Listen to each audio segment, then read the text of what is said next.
All righty, everyone. Welcome back to the Sawyer On-Water podcast. This is our podcast episode. We are actually on the beautiful Rogue River, and we are kicking off our guide series. It kind of ties into with various rivers around the country and in Oregon primarily at this time, and kind of what the rivers bring to the community and the folks that are making a living on the rivers.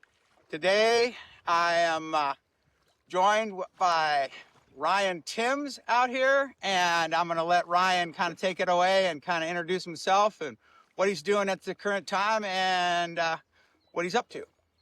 Yeah, thanks, Zach. Well, currently I'm working rafting on the middle section of the Rogue, the Nugget and Powerhouse section, doing half-day trips for Rogue Rafting Company. And I've worked for them since 2019. Before that, I was in Honduras, Central America for about 10 years. Came back back to the States, and one of the guides I used to kind of work around had his own rafting company, Ben Banson, and gave me a job. And so now I do half-day tours, and we run pretty much from March, sometimes even as early as February, and have gone as late as December doing the half-day tours here. This is the river I started on. In fact, Mr. Zach Kaufman here was my very first rafting boss. The first trip I ever did was a trip that he put on for Southern Oregon University, called the 1 week early rafting trip. And it was about 300 students roughly, and on a section on the recreational part of the Rogue. And I did the trip, and one of his employees was a friend of mine, a family friend, and I asked for a recommendation, and that's how I started.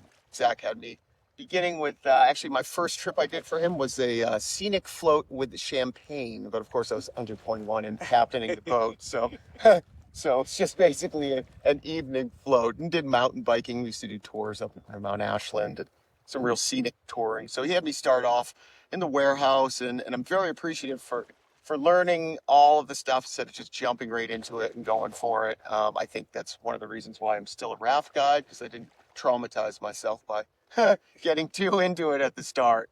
Also do some lower Rogue trips every once in a while, privately, and some for Ben Banson multi-day stuff. But yeah, so just, kind of jumping in there, full disclosure. Yes, Ryan and I have known each other for almost 30 years. And, we've been kind of boating pretty much all that time, and it's one of those things is that really the conduit that brings us together is the river. And, we worked together commercially for quite a while, and then a lot of changes happened. And then you ended up working internationally for a while. So let's talk a little bit about that. So, and that also had a bit to do with Zach, because he helped employ a Kiwi guide, Nigel Thomas, who, after working alongside him for a few years, gave me an in at Queenstown Rafting, the South Island of New Zealand. My goal was, at that point, since I was so into rafting, I didn't want to lose the lifestyle, so I was looking for the endless summer. So do a spring, summer here, and then go to the southern hemisphere. So I began to bounce back and forth for a couple of years there, and did, spring, summer, spring, summer, spring, summer, spring, summer, and then got a little bit tired of moving around so much, so I decided to stay there and do their winter rafting, because they did operate all year round. The coursework in New Zealand was exceptional. The rafting was very challenging. I'm glad that I had experience paddle guiding rather than just with oars as well, because Zach definitely pushed that quite a bit, because that's all they did there. We also did multi-day trips, helicopter access only on the Landsborough River. We ran the Kawadao River and the Shotover River. Shotover River has a big mining tunnel we'd have to raft through. Some of our busiest days were 350 people in a day. Lots of flips, lots of action, lots of practice, saving people and rescuing them. And there were also rivers that were more like glacial fed. They were most of them that we were running were glacially fed. The Kawadao was not, but it's most of the sites that we were doing were sites for the Lord of the Rings. So when I first moved there, people were coming there in flocks, speaking Elvish on the raft, super into it. But those rivers are typically glacially fed, kind of the same width as this river right here. However, one of the things that I noticed right away is the guides reaching over and drinking the water straight from the river. So super clean stuff. Let's go a little easy forward. Okay. Wetsuits all year round. Doesn't matter. It's the hottest day of the summer. It's all glacially fed. Right. So everything's gearing up for that what if moment, and it sounds like there were a lot of what if moments. There were lots of one. We had one rapid called Toilet that flipped 111 rafts in my first 5 months of working there. So, and sometimes it would be 2 or 3 rafts at a time. So you'd have 21 people plus 3 guides all floating down towards your cover or rescue area. So learned a lot about kind of saving people down there. And eventually, once I'd had over 400 trips on the Shotover River, I applied for my New Zealand senior guide license, took some more courses, and became a trip leader. So you kind of got your taste into some international boating. So I moved to Honduras for 6 months initially, and that 6 months turned into 10 years. So I worked for Omega Tours, which is just outside of the city of La Ceiba, close to Roatan Bay Island. And again, rafting year-round there, very small rafts, big rocks, dynamic river, no dam upstream, so the rapids were always changing. So that was a good learning kind of situation as well. We lived on site with the other guides and at the lodge, so it was really relaxing and a great lifestyle as far as that goes. The river was so close that once you were done with your trips, you could put a kayak over your shoulder and walk 5 minutes and walk your own shuttle back from the run. So it was, living outside, very nice. And after a few years working there, I took a job running Las Cascadas Lodge, which is a 4-room boutique resort, also in the same area as the Rio Cangrejal and the rafting. And I still continue managing that to this day. It's been over 10 years. And while I'm in Honduras, or when I'm in Honduras, I also still raft. Nice. And we were paddling a few weeks, maybe a month or so back, and you were talking a little bit about keeping a journal.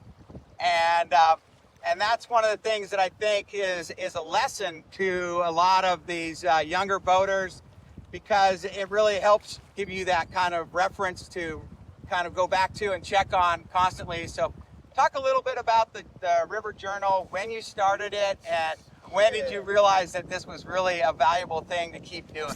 So initially I started that forward. Initially I started the river log. When I moved to New Zealand, it was a requirement, but I didn't write as many details as I do now. But it definitely helps, especially when you're running some obscure rivers that you don't really do very often. You can make certain notes about flows, and in this rapid, you go this way, or in that rapid, you go this way. But yeah, the river log is important for a few different reasons. One, it makes it so if you are doing this as a job, you can have your trip leader or the owner of the company sign off on your log. And that makes it so that you've got some provable kind of experience rather than just like, oh, I've done it for a few seasons. Yes, my correction, a river log is not a journal, not a diary, but really more of a record keeping of what you're running and when, and expand on that, how you can use that, recreationally, and just kind of how you use that in all your paddling that you do year round.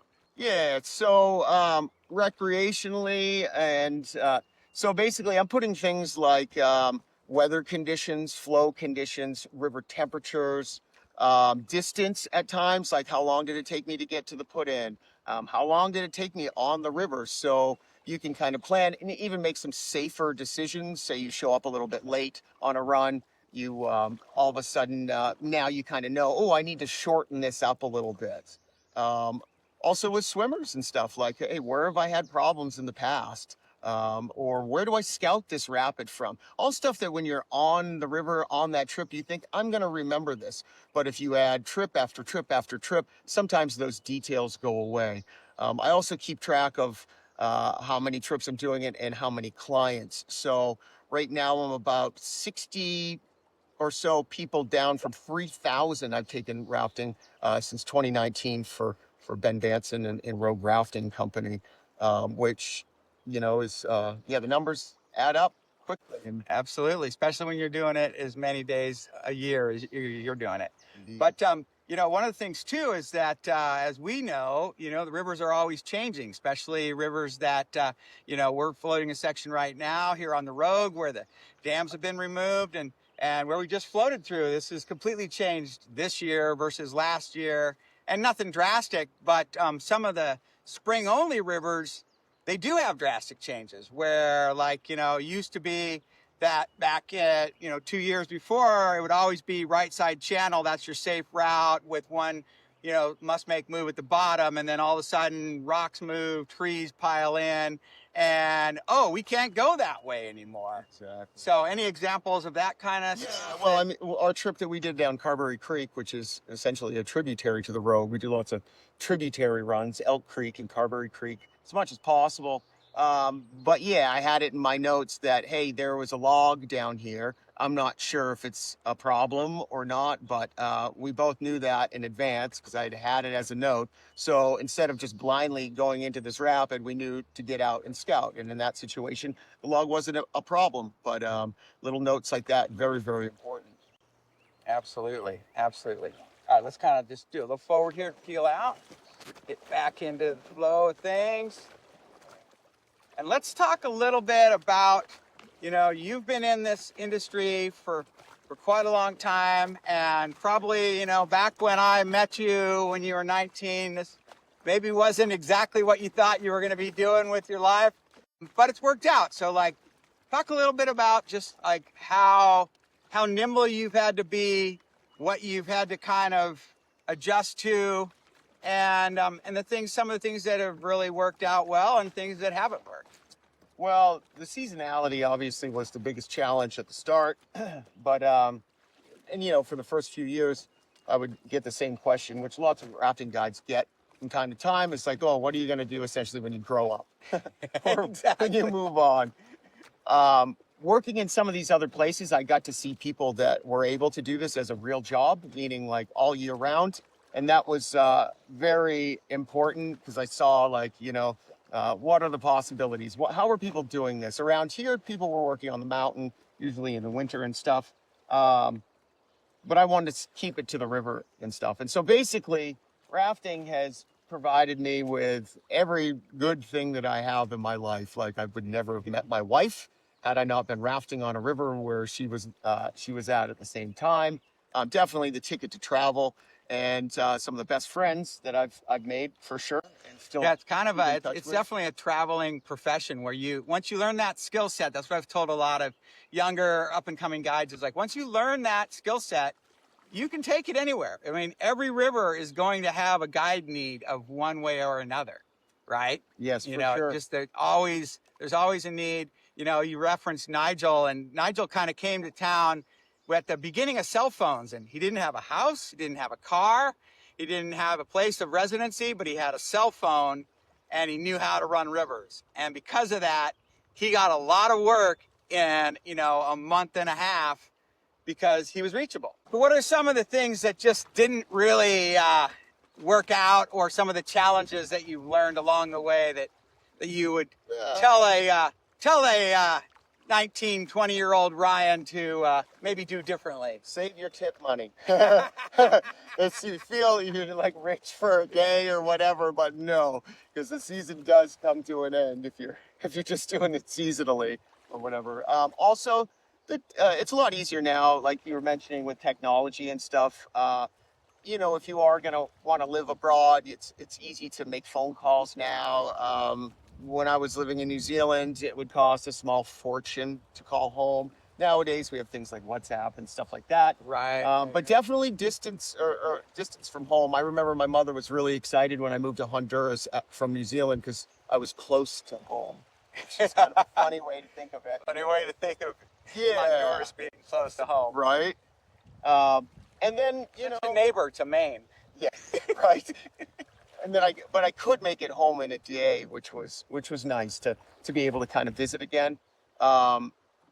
Yeah, but I'd say as far as challenges go, the seasonal work is a challenge, especially with a relationship, because normally when the weather's the best and everyone wants to be out doing things, you're very busy. So you got to be willing to kind of plan your stuff on the shoulder seasons more, you know, versus the summer, which is more or less gone.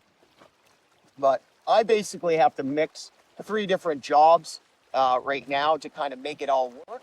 Yeah, let's expand on that a little bit. So now here you are in your new realm, and you know, you are definitely what I would consider a jack of all trades, mastering in whatever you can, and pretty much you have these 3 main hats that you wear to make it all work. And so talk a little bit about that and just kind of how that came about. Yeah. And what that took. So I started managing the lodge remotely probably 2017, I would say, which means basically all of my guests speak English, but the staff speak Spanish. So I had to teach myself how to make the website, do all the social media marketing, and then just stay basically reachable to all of these clients 7 days a week. Which is why we're kind of on the middle section of the road here, since we do 2 trips a day. It gives me that little blip of cell phone accessibility. So, but that job being remote allowed me to also raft, which was necessary because I'm making Central American wages.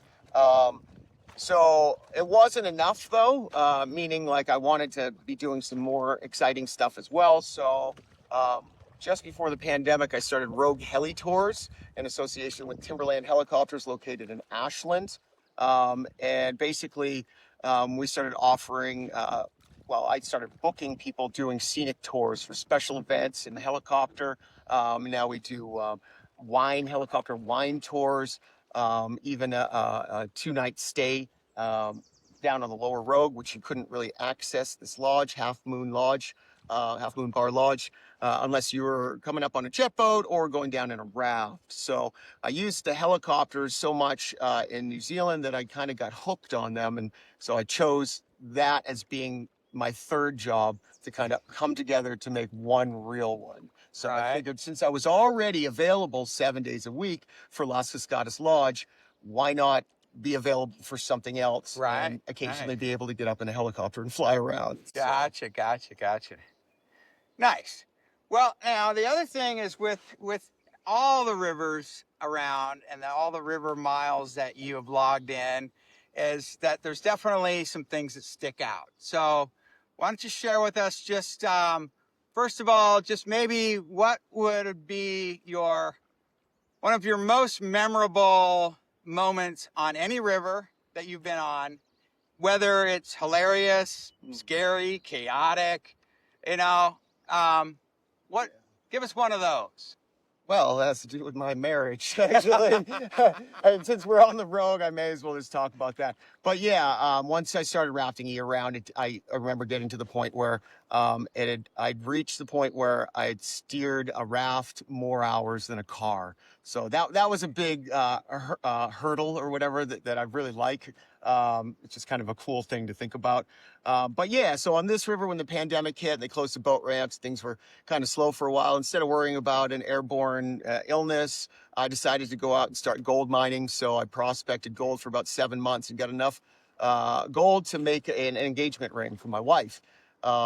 And we decided that we were going to get married before all of our family could travel, because again, we were in the pandemic.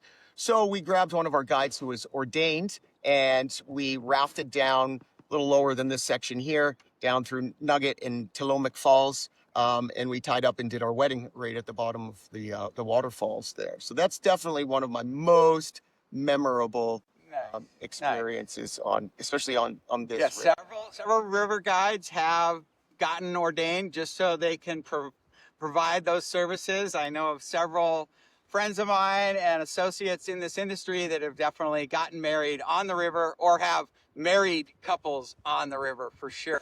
And I'm ordained as well because of my lodge job, my hotel. When I was living on site, I did 2 weddings down there, and I had married a couple friends from college. So yes, lots of ordained folks. The fellow who married us is ex-Marine Corps, several tours of duty, and he had been ordained because some of the people he served with wanted him because he's so personable to marry them. So it's very, very nice. Another really fond memory I have of Lower Rogue, one of the first trips, or of the Rogue, one of the first trips down the Lower Rogue, I got to take Monty Elliott, who at the time was the chair of the geology department at Southern Oregon University, and his family on a 5-day trip down there, which normally we run in 3 days on average, I would say. So I was basically traveling down this section of river with a floating encyclopedia of knowledge, which was very, very special. And yeah, very, very. Absolutely. I mean, that's one of the things that I noticed about like floating on the Colorado down in the bottom of the Grand is that, like, I mean, you literally get a pain in your neck from just staring up at the canyon walls, and you know, just the geology of it is just like, oh my God. And actually, I mean, we have this beautiful opportunity here in our backyard. The new Klamath River that is developing now in the Wards Canyon stretch to float through there where all these reservoirs used to be is like, the whitewater is incredible, but the scenery is absolutely stunning. I mean, unlike anything that's in Southern Oregon that you've seen before, and unlike anything on the upper Klamath, which you and I have logged in several hundred, maybe thousands of river hours on. But yeah, you know, I mean, that's like one of those things. It's like you don't get that opportunity all the time to have a new river kind of blossom right here in your backyard. Especially a river with that much kind of volume of water and stuff. Like, we're always looking for creeks and different obscure runs, but to have something that kind of dramatic open up, it's quite special. So as we kind of roll down here, we're going to get into an eddy here. And while we're moving into that spot, Ryan, I'd like you to kind of think of a story to share with us from an international river, and some of the real differences from just boating internationally and boating here in the States, and kind of what are some of the main differences, and then maybe share a tale of that. Might be kind of boating in New Zealand or in Honduras. First thing I noticed in New Zealand, of course, was I was working with international guides from everywhere.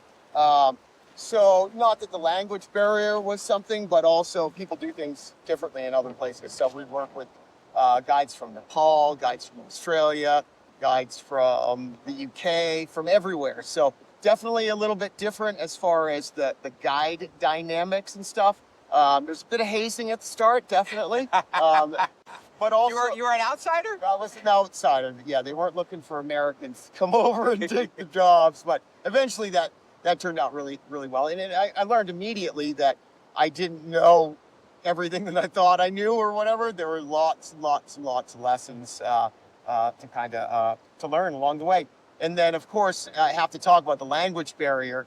A lot of our clients, or the majority of them in Honduras, speak English. But we did have lots of crews that didn't speak English. So learning how to guide a class 4 or 5 run with universal sign language. Yeah, just like very interesting. And in New Zealand, on the same thing. Like, we might be doing a safety talk and there's 40 or 50 people there, and there's 5 different languages being spoken. So quite often I would have to break groups apart and maybe put one Australian with a group of 6 Singaporeans or whatever. So you might have only one person that really understands you on the boat. You do a lot of talking with your hands and a lot less talking while you're guiding, so that you're not confusing people. So it becomes real kind of basic. But I still say to my clients down here, like, if you hear me start yelling in Spanish, we're going the wrong way. It's pop back into that mode for sure.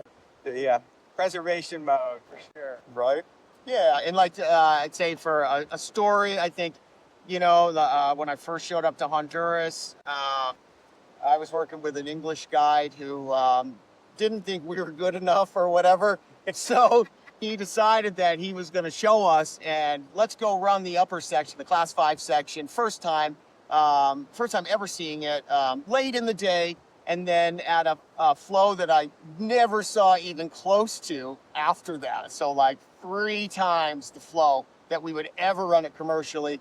And that turned into an epic, like hiking through the jungle in the dark. And of course we didn't have enough time, just above a class 5 rapid. And yeah, it was, I remember driving back after they picked us up in the back of the truck, looking up at the stars and being like, what am I doing here? What did we just live through?